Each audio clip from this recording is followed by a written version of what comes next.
Take a look at this fish. Here she swims, and now not. The predator who dragged her under is an insatiable 3-meter monster.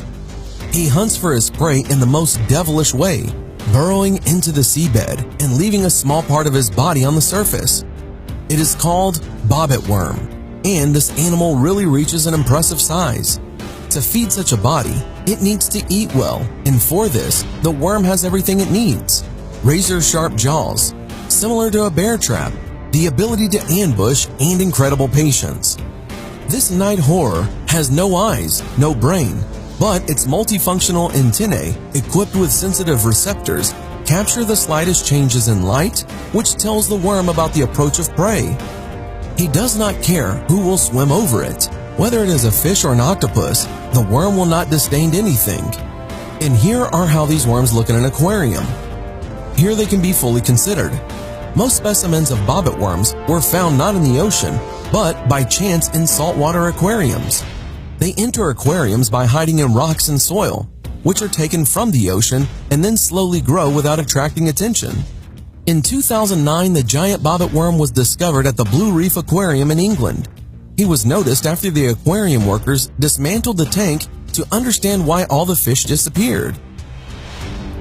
We are transported to the island of Borneo, the abode of the world's oldest tropical forest. This cute red worm is actually a bloodthirsty monster called Kinabalu, a giant red leech, and this leech is very hungry now and is looking for its prey, a huge 70-centimeter long earthworm, and the victim is found.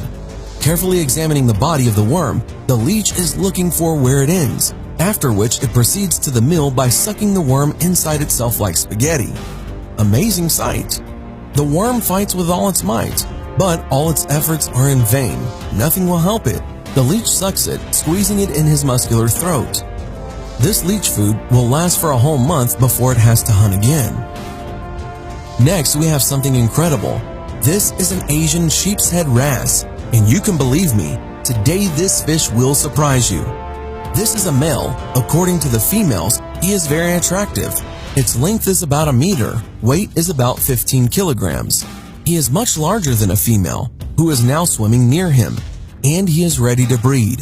The male tries to mate with her and many other females on his territory as soon as a chance is given.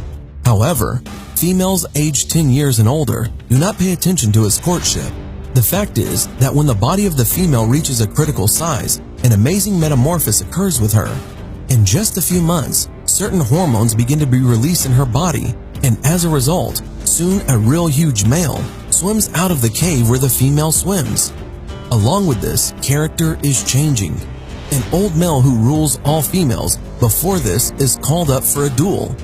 The young male easily wins the battle, inflicting a strong wound on his opponent, and he swims away. Now the new male will rule the territory and care for the females. He cannot relax because in the body of each female, there is a male hiding into which one day they can turn. And these fish are called sarcastic fringehead, and they very strongly resemble the predator from the movie of the same name. When two sarcastic fringeheads fight for territory, they press their dilated mouths on each other as if kissing. This helps them determine who is bigger, and who is bigger is right. Another underwater monster that is very similar to the Venus flytrap plant, but it is not a plant. It is an animal, one of the species of sea anemones. Like Venus flytrap, she holds her disc in half to trap food and digests it with her mouth located in the center of the disc. Sea anemones feed on various small invertebrates and sometimes fish.